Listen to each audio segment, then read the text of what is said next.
اهلا بكم من جديد مع فقره سوبر عرب، ودي معنيه بالكره العربيه. بيشاركني فيها زميلي احمد خيري. ازيك يا ابو حميد؟ ازيك يا استاذ محمد، اخبارك ايه؟ كله تمام. الف مبروك على القناه وعلى البرنامج. مبروك عليكم ان شاء الله. الله يخليك يا رب. قبل يا خيري بس ما ابدا معاك الفقره، خليني اقول عندي كام خبر كده سريعا نقولهم لحضراتكم وبعدين نخش على طول فيما يخص الكره العربيه. الزمالك بيرفض شروط احمد جعفر للتجديد. اعلنوا الزمالك بشكل رسمي ان هو كان عايز 2 مليون و750 الف جنيه، ونادي الزمالك حدد مليون و600 الف في السنه، وبلغ وكيله تامر النحاس بذلك. احمد حسن بيرفض التجديد لنادي الزمالك قبل الحصول على كل مستحقاته المتاخره. بيقولوا ان هو اللي اتقال انه تنازل عن 50% من مستحقاته من اجل التجديد. هذا الكلام غير صحيح بالمره. الاسماعيلي بيعترض رسميا على اقامه مبارياته في الجونه. ارسل رسمي النادي الاسماعيلي الى اتحاد الكره بيصر على رفض قرار نقل مبارياته الى استاد الجونه في الغردقه. كان استاد الدفاع الجوي والجيش في السويس رفض استضافه مباريات الاسماعيلي، لكن مبدئيا في مباراه بكره للاسماعيلي والاتحاد السكندري في الجونه. وزير الرياضه وزير الدوله لشؤون الرياضه العمري فاروق قرر ان هو الوزاره تتحمل مصروفات هذه المباراه لغايه ما يوصلوا لصيغه يقدروا يكملوا هذا الامر. وفي نفس الوقت ابو السعود زي ما قلت لحضراتكم من شويه انه اعلن برضه بشكل رسمي ان هو الاسماعيلي لن يرضخ لضغوط اي لاعب مهما كان اسمه. كان عارفين ان عمر جمال عنده تجديد عقد، عارفين ان احمد خيري عنده تجديد عقد، مهاب سعيد، محمد حمص. عمر جمال بشكل واضح قال ان هو ليه متاخرات مليون و350 الف جنيه لازم ياخدهم قبل نهايه هذا الشهر، بالاضافه انه ياخد اول سنه في عقده مع الاسماعيلي كاش. يعني لو هياخد مليون و300 زيهم، يعني الاسماعيلي مفترض يدفع له 2 مليون 600 او 2 مليون 700 في شهر او شهرين. فالاسماعيلي شايف ان ده طلب تعجيزي. نفس الوقت احمد خيري اشترط ان يحصل على 65% من قيمه العقد بتاع السنه الجديده اللي هو مليون و600 الف جنيه ياخدهم مقدم، بالاضافه الى 350 الف جنيه مقدم. يعني ياخد حوالي مليون جنيه مقدم متاخراته بالاضافه ل 65% من العقد الجديد. لكن ابو السعود رئيس النادي قال ان هذا الكلام لن يحدث، ودي شروط تعجيزيه، والنادي في النهايه مش هيرضخ لشروط اي لاعب. الاهلي ارسل تحقيقاته في ازمه الالتراس في مباراه تذكر للعمري فاروق نتيجه التحقيقات التي حدثت. والمذكره طبعا كل هدفها الاهلي انه يبرأ نفسه مما حدث في هذه المباراه. والاهلي قبل استقاله محمد الغزاوي عضو مجلس الاداره السابق واللي كان مشرف على لعبه التنس الارضي. والغزاوي كان اعلن انه هينزل انتخابات النادي او هيشارك في انتخابات النادي القادمه. كان في ازمه كده بين احمد مجاهد عضو مجلس اداره اتحاد الكره والموظفين في الاتحاد بسبب مكافئات منتخب الشباب. الموظفين في الاتحاد الكره بيقولوا ان كان في عرف ان اي منتخب بيكسب بطوله قاريه اتحاد الكره بيصرف شهر زي مكافاه لكل الموظفين. ووافق جمال علام بالفعل، لكن احمد مجاهد رفض وقال الكلام ده كان قديم وغير صحيح ولن يتم مره اخرى، وبالتالي داخل في ازمه مع الموظفين. برضو من الاخبار اللي عندي انه حسام غالي ليه تصريح بيقول ان خلافه مع مانويل جوزيه اصبح ماضي وما عندوش مانع يتقبل كل نصائحه في الفتره المقبله. ربما يكون تصريح حسام غالي بعد ما اتقال انه مانويل جوزيه في الطريق لقياده النادي الاهلي من جديد في الفتره القادمه. والاهلي طلب من النيجيري ديو كاندا اللاعب الصاعد او المهاجم الصاعد انه يوقع مع عقد فقط حتى نهايه الموسم الحالي. اذا اثبت جدارته يقدر الاهلي يتعاقد معاه لسنوات اخرى قادمه. منتظر رد اللاعب ووكيله على هذا العرض. وحدد الاهلي يوم 5 مايو القادم هيكون موعد نهائي لإقامة مباراة البنزرتي التونسي، مباراة الإياب إن شاء الله هنا في القاهرة. ولجنة الكرة بتجتمع بكرة الظهر لمناقشة تجديد عقد محمد بركات وشريف عبد الفضيل. وعشان كده قرر مجلس الأهلي إنه مجلس الإدارة إنه يمد اجتماعه بكره الظهر عشان يحدد كمان مين هو المدير التنفيذي اللي هيكون خلفا لمحمود علام اللي شايلوه مدير النادي اللي شايلوه قصه الالتراس واللي حصل في استاد في اسكندريه يعني في المباراه الافريقيه الاخيره بتاعه تذكر. بكره الاهلي هيصرف شهر من مستحقات العاملين المتاخره. وهيواجه الاهلي ايضا المريخ السوداني وديا بالسودان يوم 7 يونيو المقبل، ولكن من غير اللاعبين الدوليين. من الاخبار اللي عندي انه العمري فاروق في دبي في ملتقى السلام والرياضه، كان بيتكلم هناك وقال انه عنده فكره انه يمنع الرجال من حضور مباريات كره القدم ويقتصر الحضور فقط على المشجعات البنات والستات والاطفال، يعني تبقى لعبه البنات والستات والاطفال. طبعا كلام يعني ما ينفعش ارد عليه اساسا، ملوش معنى يعني. كابتن ابراهيم يوسف المدير الفني لغزل المحله بيقول ساتقدم باستقالتي من تدريب المحله بسبب الحكام. ومن ضمن الاخبار انه صبري المنياوي بيوصي بالتجديد لرباعي الفريق عمر جمال ومحمد حمص ومهاب سعيد واحمد خيري في الاسماعيلي، وبيمنح الضوء الاخضر لرحيل احمد الجمل وجودوين. وانا بتصور برضو ان تجديد العقود هيبقى صعب جدا في الاسماعيلي بسبب الازمات الماديه.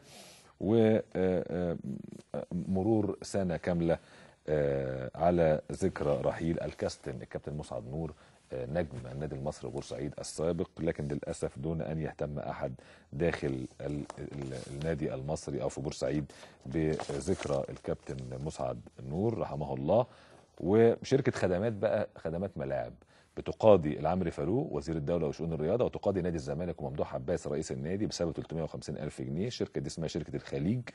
الزمالك اتفق معاها ان هو يسند ليها مشروع تجديد الملاعب الفرعيه في النادي وملاعب الناشئين مجانا، يعني ما تدفعش فلوس في مقابل ان هم يحطوا اعلانات اعتقد لمده سنه او 2. لكن بعد كده الزمالك فسخ العقد بعد ان العمري الفاروق طلب منهم فسخ التعاقد، لانه كان التعاقد بالامر المباشر وده ضد القوانين. والشركه راحت عملت محضر قدامنا على الشاشه دلوقتي، محضر في وزير الرياضه وفي نادي الزمالك، بتطالب برد 350,000 جنيه تكلفتها في مشروع اصلاح هذه الملاعب اللي كانت مفترض هتصلحها مجانا، لكن الزمالك لغى هذا التعاقد بسبب اتفاق مع وزير الدولة لشؤون الرياضة. نخش على فقرة الكرة العربية، وبعد كده هيبقى عندنا فقرة مهمة جدا خاصة بتحليل مباراة بايرن ميونخ وبرشلونة والعلقة اللي خدها البارسا 4-0. انت بارساوي يا احمد؟ لا انا مدريدي. انا مدريدي فرحان جدا. تبعنا يعني. بالظبط كده. طيب بكره ممكن بكره تتعكنن يعني. لا بس ما اعتقدش يعني بايرن حتى مباراة العودة هتبقى صعبة جدا ان بارسا ممكن يعوض فيها او حاجة. تتكلم لا استحاله. انما ريال مدريد اعتقد برضو ان هو فرصته يعني كويسه. روسيا فرقه لا والسنه قويه دي برضه في الشامبيونز ليج ريال مدريد لعب فيردر بريمن مرتين. بروسيا دورتموند. عفوا بروسيا دورتموند بروسيا دورتموند خسر في المباراه الاولانيه 2-1 وتعادل الثاني 2-2. فالموضوع اصله يعني ما تحطش في بطنك بطيخه صيف يعني. تمام. بس هو الفكره في فرق الخبرات، يعني برضو ريال مدريد في الادوار النهائيه ممكن ما عندهاش الكلام ده يا عم الحاج، انت ما تقعدش بقى ان شاء الله نكسب. ويعني برشلونه ما عندوش خبرات في دار لسع 4. لا انا اقصد ان الريال يعني عنده خبرات اكتر من بروسيا دورتموند. انا برضو مش هستفيد في القصه دي، انت معاك محمودي وفاروق هم الخبراء بقى. طيب اعتقد يعني تتر النهايه اسدل في بعد اصابه حسني عبد ربه في علاقه حسني بنادي النصر السعودي. بالظبط، يعني زي ما حضرتك ذكرت اصابه حسني عبد ربه في الجوله اللي قبل الاخيره في دوري زين طبعا مع نادي النصر امام النادي الاهلي. الاصابه دي كتبت سطر النهايه تماما لعلاقه حسني عبد ربه بالنادي النصر. لو احنا شايفين حسني حتى يعني بيتحمل على نفسه، يعني يمكن هو الاصابه جات له في اول المباراه استاذ محمد، جات له وتحمل على نفسه وقام وكمل المباراه. دي اول اصابه، يعني دي كان في الدقيقه الاولى تقريبا من المباراه او الدقيقه الثانيه. حسني يعني حتى المدرب قال له طب ممكن تخرج او كده، فهو صمم ان هو يكمل. طبعا شايف بقى الاصابه الثانيه خلاص بقى يعني عارف يعني سقط تماما، ما قدرش ان هو يستحمل الاصابه اكتر من كده. طبعا صليبي ما فيهاش كلام يعني. فحسني عبد ربه طبعا هو يعني بيجاهد وبيعافر لحد اخر لحظه، ولكن طبعا القدر يعني لم يكتب له ان هو يكمل الموسم ده، ولم يكتب له ايضا ان هو يعني مش قادر بقى يحدد مصيره. حتى احنا يمكن شفنا اللقاء اللي عمله الزميلتين العزيزتين طبعا ولاء ومها، وقالوا يعني هو مش قادر يحدد لسه وجهته القادمه، خاصه ان هو قدامه 6 اشهر هيكون طبعا كل الانديه يعني نقول ستفت امورها بشكل او باخر. فحسني خسران من القصه، طبعا المنتخب خسران من القصه. يمكن اقول قدر بقى يعني بالظبط اراده ربنا سبحانه وتعالى ونعم بالله طبعا. انما ممكن اقول مش الرابح، انما هقول يعني اللي حافظ ما وجهه شويه نادي النصر. نادي النصر يعني القصه ما بين عبد ربه ونادي النصر بقى لها فتره مش على ما يرام.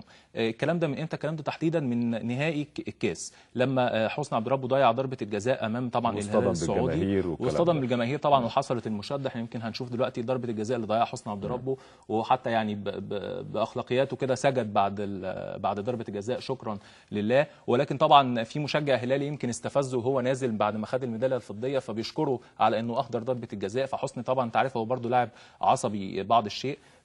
فقام بص زي ما حضرتك شايف راح رماه بازازه. طبعا بقى اتقال كلام ان هو بصق عليه او كده، بس هو طبعا الصوره اغنى عن اي كلام. هو رمى الازازه اللي كانت في وشه في المشجع الهلالي. الهلال السعودي طبعا الاستاذ محمد هناك في يعني ليه قوه وليه نفوذ.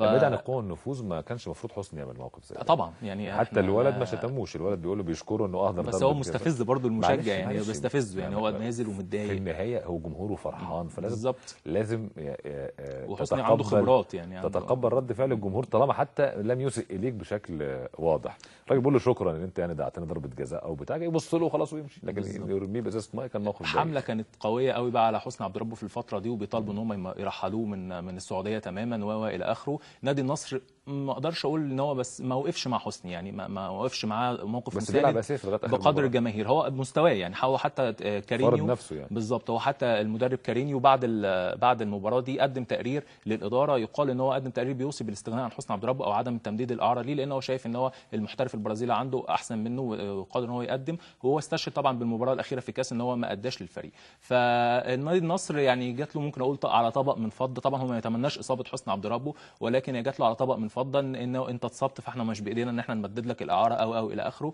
وانما حتى النصر ما تمسكش ان هو يعالج حسني عبد ربه في السعوديه. حسني مجرد مع الاصابه خد القرار ان هو يرجع مصر، لان طبعا كانت العلاقه انتهت تماما ما بين حسني عبد ربه وما بين نادي النصر السعودي. كان جاي له اكتر من عرض من انديه اماراتيه ومن انديه قطريه، ولكن طبعا الاصابه هترجئ تحديد مصير حسني عبد ربه الى لحين اشعاره. عموما هيرجع ان شاء الله في شهر سبتمبر القادم. نروح لمحمد زيدان وتصريحاته اللي ادلى بها لقناه ابو ظبي الرياضيه، كان بيدافع فيها عن نفسه.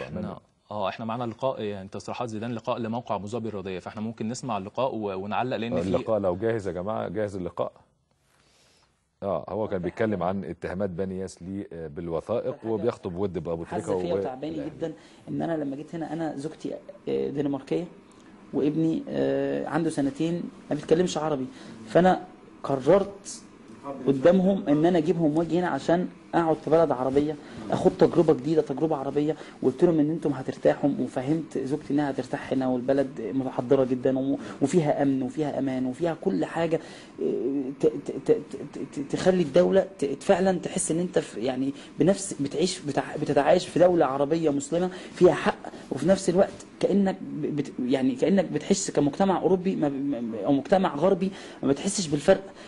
وجبتهم هنا، وفي الاخر ابقى انا جبتهم هنا وغربتهم عن بلدهم وعن يعني المجتمع بتاعهم، وفي الاخر اجي هنا اخليهم يعني يعيشوا معايا المأساة اللي انا بعيشها دي هنا. ان انا ابقى يعني انا اصابتي حصلت في شهر 12، انا النهارده 16/4 بعمل عمليه، يعني بقى لي 4 شهور بعاني من الم وعندي الم. ليه العمليه دي ما عملهاش من اول ما الاصابه حصلت؟ ليه ما اتفحصش صح؟ ليه النهارده يتقال ان اللاعب محمد زيدان بيدعي الاصابه؟ ادعي الاصابه ازاي اذا كان التقرير اللي معمول في مستشفى السلامه عندك 5 نقط بيقولوا ان انا في عندي اصابه؟ طب انت ازاي يبقى انت عندك حاجات كتيره زي دي كده وبيقولوا انت ما عندكش حاجه، ما فيش اصابه؟ امال ده ايه ده؟ انا سافرت المانيا، عملت فحوصات في المانيا، فحوصات سافرت على حسابي على نفقتي الخاصه، لان ما فيش حد بيعمل لي فحوصات، مفيش حد بيتاكد ان انا حالتي ايه. انا النهارده لو مالياش حق، لو انا ما عنديش حق، مش عايز حقي، انا مش عايز اكتر من حقي، انا عايز حقي. حقي ايه؟ مش حقي مادي، حقي حقوقي ان انا اتصبت في مباراه رسميه في الدوري، ان انا اتعالج صح، ان انا يبقى فيه اهتمام. 4 شهور من غير علاج، مفيش علاج طبيعي، مفيش يعني ابقى مع الرديف، انزل الرديف من غير اي سبب. تبقى انت جايبني بعد الانجازات دي كلها وانا عندي 31 سنه عشان تنزلني الرديف. ملتزم جدا في عقدي رغم كل اللي بيحصل ده، ولغايه النهارده ما بتخلفش عن التمرين ولا مره مع الرديف، بحضر التدريبات. مفيش اي حد خالص، مفيش حد كلمني ولا حد، مفيش اي حد. بس هو اكيد ابو تريكه، اكيد انا بعصره، وابو تريكه اكيد ما اعرفش ان انا بعمل عمليه. بس انا بقول انا علاقتي انه فريق محمد ابو تريكه يعني شو اسمه محمد زيدان بهذه الاهميه، يعني فريق بنياس محمد ابو تريكه نفس الشيء، ما يعرف انه مواطنه عنده عمليه. والله دي انا ما اقدرش، انا علاقتي مع محمد ابو تريكه كويسه جدا، ومحمد اخويا الكبير وانا بحبه جدا. وقبل ما يجي هنا كلمني وانا قلت له النادي طبعا نادي اهل ثقه، والنادي قلت له النادي يعني ليه وزنه وليه اسمه وليه كيان، والنادي عندهم امانه. قلت له انت لو انت شايف ان المكان دون او انت شايف ان الخطوه دي ايجابيه ليك وفيها مصلحه ليك. هو كان خايف ان هو وجوده هنا هيضرنا، قلت له لا انت مش هتضرني، النادي خد قرار وده قرار مجلس اداره، والقرار ده ملوش علاقه بيك، القرار دون بناء على اصابتي. وانا ما عنديش اي مشكله خالص انت تيجي، لان انا عندي اهم حاجه برضو ان انت لو انت شايف ان المكان ده فيه مصلحه ليك ما فيش عندي اي مشكله، لان انت سواء انت جيت او ما جيتش هيبقى في حد تاني غيرك، لان هم قرروا ان هم يجيبوا محترف جديد. دي كانت تصريحات محمد زيدان لموقع ابو ظبي الرياضيه، والحقيقه يعني موقف لا يحسد عليه زيدان على الاطلاق. ده بالنسبه لزيدان، لكن ابو تريكه استجاب بقى للموضوع. بالظبط، يعني هو حتى شوف في تصريحات زيدان طبعا هو بقى له 4 اشهر غايب عن فريق بنياس، واداره بنياس قررت ان هي تنزله للرديف بحجه ان هو مش مصاب وان هو بيدعي الاصابه زي ما هو طبعا شرح. ابو تريكه بقى كان موقفه ايه؟ ابو تريكه يمكن ممكن اقول لو لما سمع الكلام ده او كده عمل زي مكالمه هاتفيه لمحمد زيدان، ووعده ان هو هيتوسط لانهاء الهزمه ما بينه وما بين اداره نادي بنياس، وخلال فتره ممكن يجتمع مع مجلس اداره نادي بنياس بحيث طبعا يعني يحل الازمه دي ويرجعه تاني الفريق الاول طبعا بالفريق، خاصه كمان زيدان الاستاذ محمد لسه عنده في عقده سنه غير السنه دي بالظبط، فالموضوع بالشكل ده طبعا مش هينفع. يعني محمد زيدان تصريحاته، بس هو زيدان برضه في التصريحات خطب ود الاهلي وقال انهي حياتي نفسي في اوروبا او في النادي الاهلي. بالظبط، يعني هو قال لو انا ما رجعتش اوروبا طبعا اتمنى ان العب في النادي الاهلي، على اعتبار ان هو الاكثر استقرارا داخل الكره المصريه، وانا بحب النادي الاهلي. وطبعا زيدان قول لي ابو تريكه بقى يعني لسه بيواصل اهدار الفرص السهله في ابو تريكه يعني قبل البرنامج بساعات اهدر الفرصه الرابعه، يعني كان عندهم النهارده ماتش مع المحرق البحريني في دوري ابطال الخليج او ما كسبوا وصعدوا بضربات الجزاء، ولكن برضه ابو تريكه ضيع فرصه رابعه. احنا عندنا يمكن هنشوف الفرص اهدار ابو تريكه على مدار الاسبوع اللي فات، لعب على مدار 3 مباريات متتاليه، هنشوف 4 فرص لابو تريكه. مش ابو تريكه يعني مش ابو تريكه اللي ضيع دي اول واحده، يعني ضيعها برضو بشكل غريب، يمكن ما كانتش من الاول، الكره بتترفع في ال6 يارده وهو حطها فوق العارضه. دي الفرصه الثانيه كانت في مباراه عجمان. مش ممكن يعني مش ده ابو تريكه، يعني مش ده ابو تريكه اللي احنا عارفينه. يعني ممكن اقول ان الفرص دي يا استاذ محمد بتفكرنا بالكلام اللي احنا كنا دايما بنردده زمان في اوج تالق ابو تريكه، وان هو كان ساعتها ثاني احسن لاعب في افريقيا في 2007 و2008، ان ابو تريكه لاعب نفسي ما يقدرش ان هو يتعامل بشكل يعني احترافي، ان هو يسافر بره ويحترف. هو طبعا على مستوى عالي ولاعب قلما يعني يتكرر في الملاعب المصريه، ولكن هو نفسيا مش ده محمد ابو تريكه فعلا اللي احنا شايفينه. حاسين فعلا ان في حاجه مش مظبوطه يعني، فاهم. المدرب ايضا سالم العريفي يمكن احرجه، يعني هو تصريح كده قال تصريح في ظاهره الرحمه وباطنه العذاب، ان لما بيسالوه عن مستوى ابو تريكه فبيقول لهم ابو تريكه سليم. هو طبعا هو كده مش بيدافع عن ابو تريكه، بالعكس ده هو بيورط ابو تريكه. بس ما اعرفش في ايه يعني يعني هو بيقول انا ما شاركتوش مصاب، لانه بس الصحافه هناك عامله حمله على ابو تريكه دلوقتي. الحمله ابتدت من ساعه ما ابو تريكه رفض ان هو يدي الرقم الهاتف بتاعه للصحافه الاماراتيه. يعني يمكن ده كان من حوالي تقريبا 3 اسابيع او شهر، الصحافه الاماراتيه بتطلب من الاداري الرقم، فقال لهم يا جماعه من الاخر ابو تريكه يعني طلب مننا وحذرنا ان احنا ما نديش رقمنا لاي حد، انا عايز اركز والى اخره. فهناك الموضوع مش زي مصر، احنا هناك دوري محترفين والصحافه بتتعامل بشكل احترافي قوي، فيعني انت ما تدينيش رقمي ده حقي عليك كواحد النظام الاحترافي مش انه كل صحفي يكلم اي لعيب في اي وقت. بالظبط، بس على الاقل يبقى في مثلا في اسبانيا مدي رقم لكل الجرايد، بس يبقى في مساحه على الاقل ان هم يتواصلوا معايا يعرفوا اخباري، ممكن بعد التمرين يتحدد يوم لكن مش معقول كل صحفي عايز كلمتين من ابو تريكه يكلمه وابو تريكه يردوا عليه يعني ما هو في النهايه صحيح ده يعني دي مساله. انت لو جالك 3 مع الصحافه لا ما يعني انا متعاطف مع الصحافه في الطلب، لازم تتعاطف مع النظام. تمام، مش مساله صحافه او ابو تريكه. اصل في الاول وفي الاخر انا مش هجبر اللاعب ان هو يرد، يعني انا لما بتصل بلاعب هو مش عايز يرد ما ينفعش يعني في النهايه ممكن يبقى ليك صحفي او 2 مقربين منك بتثق فيهم او بتاع ده، اي حد في الدنيا كده يعني. لكن هل كل جرايد اسبانيا معاهم تليفون ميسي وبيرد عليهم او كريستيانو رونالدو او هنا في مصر حتى يعني انت يعني لكن انت بتقول لي ان في تقييم لصحيفه البيان الاماراتيه بالظبط بعد اول مباراه تحديدا اللي هي كانت مباراه بنياس والاهلي، عملوا كده زي تقييم، هم بيعملوا حاجه كده اسمها بورصه دورينا او كده، فبيعملوا تقييم لاهم اللاعبين الدرجات وكده. فابو تريكه رصب، يعني ابو تريكه هنشوف دلوقتي الصور بتاعه التقييم، جايب درجات قليله جدا، درجات طبعا يعني 39 من 100، يعني ادي ده التقييم بشكل عام، دي اول صوره، ده التقييم بشكل عام، ده الراسبين منهم طبعا ابو تريكه شايفين رقم 3 اهو. هنشوف الصوره اللي بعديها بقى، هو محدد بشكل واضح، يعني مدي درجات 9 من 20 في دقه التمريرات، 9 من 20 في اللعب الجماعي، 5 من 20 في استخلاص الكره، 10 من 20 في السلوك والانضباط، 6 من 20 في الادوار المضاده. حط بقى تعليق في الاخر كده هنشوفه بيقول ان ده لا ندري ان كان قدم مستويات اسوأ من هذه المباراه، ولكن دي من اسوأ المباريات القادمه في تاريخه. يعني هو وصف الصحيفه ان هو من اسوأ المباريات القادمه في تاريخ ابو تريكه. فابو تريكه انا اشعر يعني يعني باللي احنا بنشوفه كده ان ابو تريكه سيعود يعني حتى فكره تمديد الاعاره. بس عايز اقول لك ان ابو تريكه اذا في مباراه جاب جول او جولين وتالق خلاص، تعرف في الخليج برضو المزاج او الهوا حسب الاداء في الملعب. بس انت عارف برضو اخبار حتى تمديد الاعاره يعني اندثرت، ما بقناش خفت نسمعها. يعني. يعني كنا بنسمعها في اول الاعاره لما كان متالق وكده، دلوقتي الموضوع مختفي تماما. وبعدين في حاله عوده جوزيه اعتقد ان ابو تريكه لن يتردد ثواني في العوده للنادي. طب احنا عندنا مشكله دلوقتي ان الانديه اللي فيها مصريين بيدربوها او بيلعبوا فيها على وشك الهبوط في الدوريات العربيه. هم هبطوا بالفعل يعني، خلاص بص الثلاثيات كده يعني. بالنسبه للدوري السعودي طبعا كابتن طارق يحيى بيدرب نادي هاجر، احنا عارفين طبعا قد ايه هو كان محقق نتائج رائعه جدا مع الانتاج الحربي او المقصه، ولكن هو يعني تولى المهمه الهجر في ظروف صعبه، فما قدرش ان هو يحقق نتائج كويسه. في المباراه الاخيره خسر من الشعلة 4-0. هو طبعا طارق يحيى معاه ايمن عبد العزيز واحمد بكري، فطبعا هو حتى كان طارق يحيى من 3 مباريات او 4 قدم استقالته، والاداره اثنت عليه وقالت له يعني احنا عارفين الظروف، وانت عارف ان يعني احنا ما بنلومكش على المركز المتاخر المتواجد فيه الفريق، ولكن كمل معانا لنهايه الموسم. فطبعا هو فاضل له مباراه واحده، والموقف صعب جدا لان هو عنده التعاون يعني في اخر مباراه، عنده الشباب والتعاون، عنده مباراه سهله جدا امام نجران، فالموضوع خلاص يعني بيحسم تدريجيا لصالح ان هاجر قد يهبط الى دوري الدرجه الثانيه. على الجانب الاخر ايضا في الدوري الكويتي معانا 3 اخرين، الثلاثي حسام عبد العال واحمد دويدار وصلاح عاشور. الثلاثي طبعا اتحاد الشرطه السابق. يعني القزمه الكويتي مش هنقول بقى وشهم مش حلوه قوي، بس اول مره في تاريخه هبطوا لاول مره في تاريخهم. يعني الموضوع طبعا هناك، وقزمه ليه شعبيه وليه جماهيريه كبيره جدا. شايفين طبعا الثلاثي اول مره في تاريخه وخسر من العربي في المباراه اللي هبط بيها رسميا 3-0.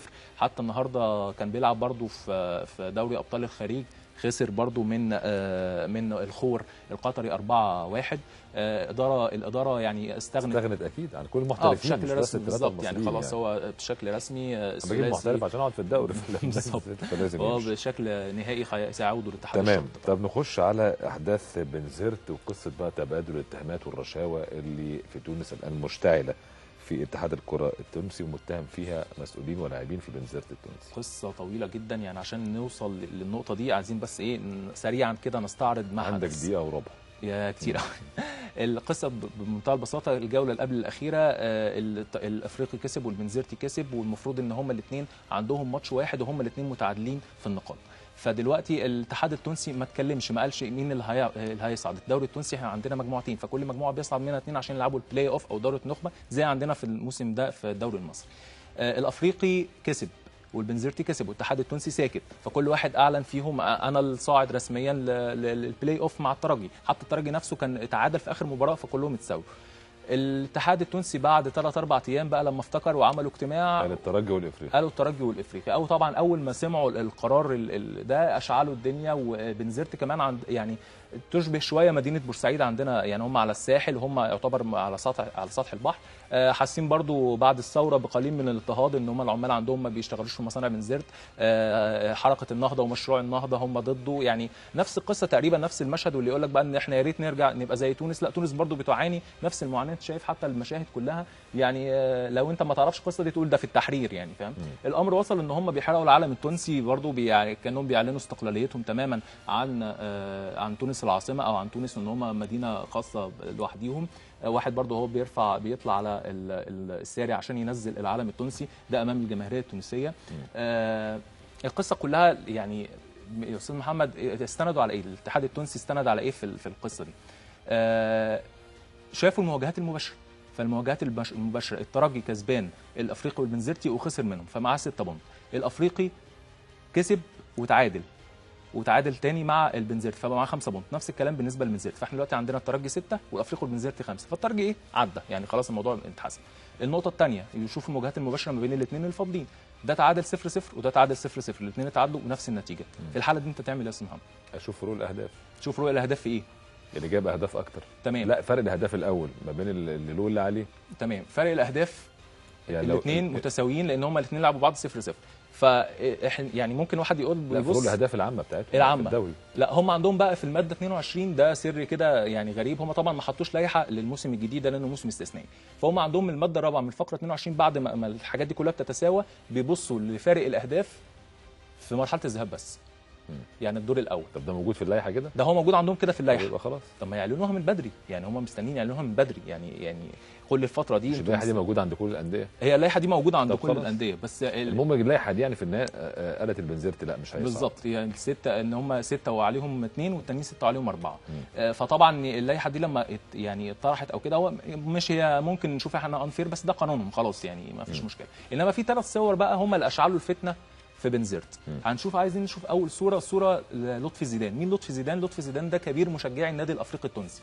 ده التقط له صوره داخل اجتماع الرابطه التونسيه، اللي هو الاجتماع اللي حدد فيه ان الترجي والافريقي هم اللي صعدوا. طب لطفي زيدان انت موجود، انتوا كجمعيه كرابطه محترفين عايزين تدرعوا على نفسكم الشبهات، يعني تدخلوا واحد يعني كبير مشجعي الافريقي ليه معايا؟ فدي الصوره الاولى، يعني حتى التقط ليه الصورتين وهو واقف مع الرابطه التونسيه. فطبعا دي يعني بتدي يعني شبهه ان في مجامله للافريقي. ده اول لقطه او اول صوره. الصوره الثانيه الفيفا، الموقع الفيفا طبعا بيعمل ابديتنج على طول، فمجرد انتهاء النتائج حددوا ان البنزرتي هو الثاني، يعني بعد ما حسبوها في الجدول عندهم في الموقع فقالوا ان البنزرتي هو الثاني. ايوه الفيفا ما عندوش لائحه، ما عندوش اللائحه دي. الفيفا ده مش قران وممكن يغلط يعني. تمام، بس هو ما عندوش اللائحه دي، هو هم استندوا على دي. وعلى يعني فكره كتير الفيفا في موقعه عمل اخطاء وبتتعدل، بيخطئ. انما هو جماهير بنزرتي اعتمدت على يعني دي الحاجات اللي ايه، طب احنا اهو، طب ما الفيفا بيقول اهو يعني فاهم. عندنا بقى النقطه الثالثه كمان او الصوره الثالثه، ادمن الصفحه الرئيسيه للنادي الافريقي بعد المباراه، يعني الله اعلم بقى، هو ممكن يكون تصريح يعني بيسخنهم فيه ولا ايه،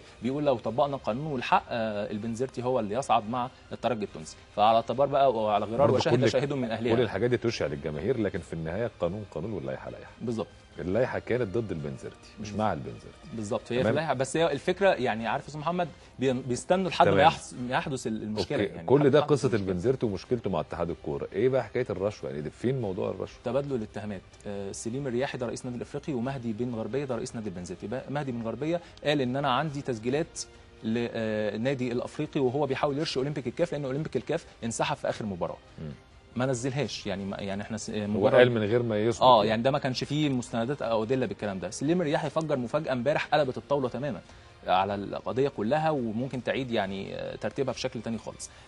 نزل تسجيلات هنسمعها دلوقتي للاعب من نادي البنزرتي وهو بيحاول يعرض رشوه على النادي شبيبه القيروان اللي هو كان عنده اخر ماتش. هنسمع دلوقتي التسجيلات يا استاذ محمد. هل دي جاهزه يا جماعه التسجيلات دي؟ نسمعها.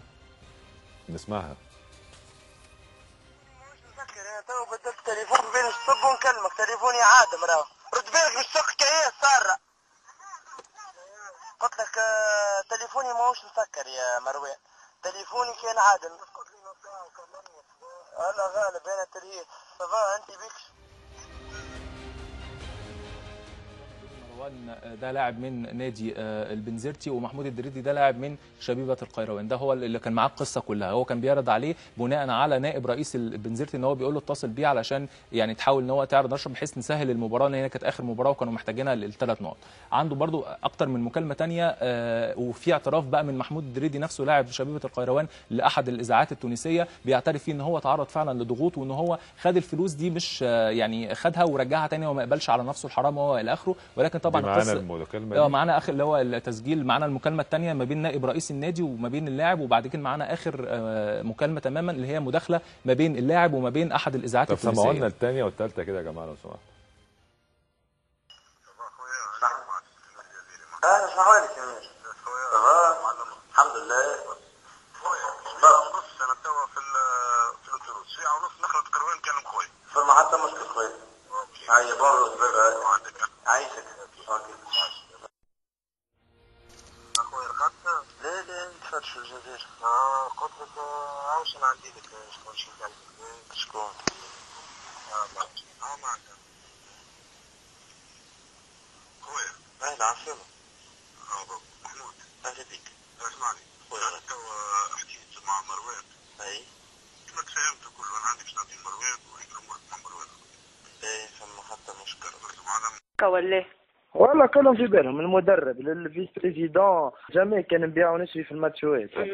عمري ما بيع وما يسالش، انا ما مش يهزها محمود المره هذه مش مشكله. اما انا راني كان عملت حكايه على خاطر جيسكاو باش ما يدخل حتى واحد من صحابي وما يتمس حتى واحد من صحابي. اما انا راه غزر لي مشكلتي مع ربي سبحانه، وانا نعرف روحي انا نظيف واللي انا عمري لا ديجا غزر لي ماتش بنزرت اقسم بالله قتلت روحي انا، وانا حد هزيت على كتافي الحكايه وخلوه ويعرف هما يعرفوا اللي انا رجعتهم الفلوس، وصحابي يعرفوا اللي انا رجعت فلوس واللي انا ما ندخلش فلوس حرام. حاجه ما شديتهمش في يدي انا من اصله، انا قلت له ليه يعني الموضوع اصبح جنائي دلوقتي. بالظبط، تحول برمته تماما للنيابه، واللاعب تم ايقاف يعني او تجميد ان هو يلعب تماما مع نادي شبيبه القيروان. دلوقتي الموضوع اتسهل بالنسبه للاتحاد التونسي، لان هو كان حتى اجل اجراء القرعه بتاعه البلاي اوف على اعتبار ان هو ممكن يصعد البنزرتي او كده خلاص البنزرتي الموضوع خلاص يعني البنزرتي دلوقتي يعني ربنا يستر بس وما يتمش هبوط او يتجمد نشاطه. النيابه اذا ادانت هينزل الدرجه الثانيه ويتجمد. الموضوع خلاص محسوم يعني. بتفكرني بقصه باريس سان جيرمان لما نزل الدرجه الثانيه واليوفنتوس لما نزل الدرجه الثانيه، مفيش كبير في الحاجات دي طبعا. بالزبط. طب احنا قدامنا دقيقتين ناخد بسرعه كده الدوريات العربيه والمتصدر ليها دلوقتي او من ابطال الدوريات العربيه ابطال حتى طبعا الدوريات يعني الفتح السعودي حقق مفاجاه الكل بيتحدث عنها دلوقتي في السعوديه، اول مره في تاريخه. والادهى من كده يا استاذ محمد ان هو صاعد للدوري الممتاز المحترفين من 4 مواسم فقط، يعني هو تاريخ تاسيسه كله على بعضه 58 سنه وصاعد من 4. مدربه تونسي ده بقى عميد المدربين هناك اسمه فتحي طبعا الجبالي. شايفين طبعا ترتيب الدوري، هو لسه مخلص، فاضل لسه جوله اللي هي طبعا هجر ممكن يهبط فيها. الفتح في المركز الاول برصيد 61، بعدين الهلال 55 والشباب 53 والنصر 47، واخيرا المركز الخامس الاهلي ب 43 نقطه. طبعا الهدف ده اشعل الاحتفالات في مدينه الاحساء طبعا اللي نادي الفتح فيها بشكل رائع جدا. الناس كلها بتتكلم الفتح قلب الطاوله في الكره السعوديه يا استاذ محمد، يعني بيتكلموا في ان مش لازم نصرف الملايين في الانديه، مش لازم نجيب كبار النجوم، لا انا ممكن اصعد من دوري درجه ثانيه بمجموعه لاعبين. بس دي بتبقى استثناءات، يعني الفتح مش هيقعد 10 سنين ياخد الدوري طبعا، لا طبعا، بس برضه في حتى لو عملها مره خلاص يعني يعني مجموعه لاعبين يتراوح اعمارهم 26 28. مدرب بقى له 5 سنين ماسك الفرقه، متمسكين بيه. فتح الجبالي ما استغنوش عنه. الميزانيه حتى لا تزيد عن 23 مليون ريال مقارنه بميزانيات ثانيه. طبعا كل اللاعبين اللي في الفرقه هتتهافت ملايين الهلال والنصر والاتحاد جده، في المقابل في دلوقتي ملايين دخلت خزينه النادي، فهم بيجددوا، يعني بيجددوا مع ادريس سولومون ده اللي احرز هدف الفوز بالباكورد، ايضا بيجددوا مع البرازيلي ويلتون جونسون، يعني عندهم خلاص يعني الموضوع بالنسبه لهم هيبقى سهل. نروح لقطر بقى. نروح لقطر. قطر يعني السد نجح اخيرا ان هو يعود لمنصه التتويج مره اخرى بعد غياب 6 سنوات. طبعا السد احنا عارفين يمكن بيلعب فيه نادي الاسباني طبعا المخضرم راؤول جونزاليس. هم دلوقتي المره 13 في تاريخهم قدروا ان هم يكسبوا الخريطيات 3-1 ده قبل الدوري ما ينتهي بجوله واحده، قدر ان هم يحسموا تماما الدوري في قطر، وبالتالي هم ما زالوا على الصداره. ما زال طبعا فريق السد القطري بالدعم يعني مباراه الحسم للسد بالظبط. هم كده خلاص اتحسم رسميا. تحس انها مباراه في نص الجدول ومالهاش ما فيش ولا حد في المدرج، ما فيش قطر مهما. لا والله في جمهور على الشمال بس لا بس بسيط يعني. شوف حتى السعوديه كل الماتشات عامله ازاي، انما قطر طبعا. وبعدين قطر داخله على مونديال ولسه قصه المونديال هيتسحب منها ولا لا، طبعا هنتطرق اليها فيما بعد. ولكن قطر يعني على قد ما في فلوس كتير قوي بيصرفوها، بس محتاجين برضو يحطوا الكرة على الخارطه بشكل جماهيري. ده بالنسبه لقطر. نروح بسرعه للعين اللي حسم ايضا لقب الدوري الاماراتي مبكرا. بالظبط، يعني العين عنده نجمين لازم نتكلم عنهم بشكل قوي جدا. الغاني اساموا جيان طبعا كلنا عارفين هو هداف الدوري، هو اللي احرز اخر 3 اهداف في المباراه الاخيره. ايضا عموري عمر عبد الرحمن ده لاعب لا ده الاماراتي عمر عبد الرحمن ده النجم الاماراتي الصاعد ابو شعر الكبير ده عموري بالظبط. ده لاعب يعني خارق للعاده، الكل بيتحدث عنه، هيكون طبعا الساحر الجديد للكره العربيه. يا رب بس يقدر يكمل، لان هو طبعا لسه شاب بتتهافت عليه العروض، ولكن بيحاولوا ان هم يتمسكوا بيه. ولكن رايي الشخصي ان عموري محتاج ان هو يعني يحترف بره، في عروض قيل ان مانشستر سيتي بيتفاوض معه، ولكن طبعا لسه لم يحسم هذا الامر.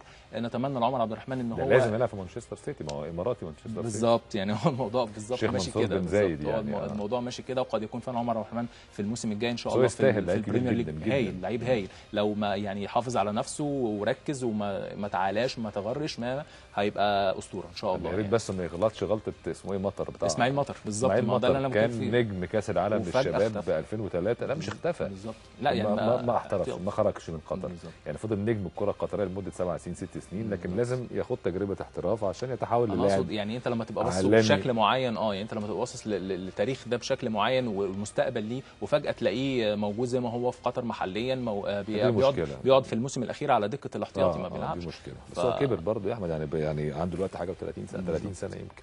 بالظبط. ابو حميد انا بشكرك شكرا جزيلا، بشكر احمد خيري. نطلع فاصل سريع ثم نعود نتواصل مع فقره الكره العالميه والنظره تحليليه على قمه بايرن ميونخ وبرشلونه اللي انتهت منذ يمكن 2.5 3 بقهر برشلونه برباعيه من البايرن ميونخ على إليانز أرينا. هيكون معايا في الفقره زميلاي احمد فاروق ومحمد المحمودي.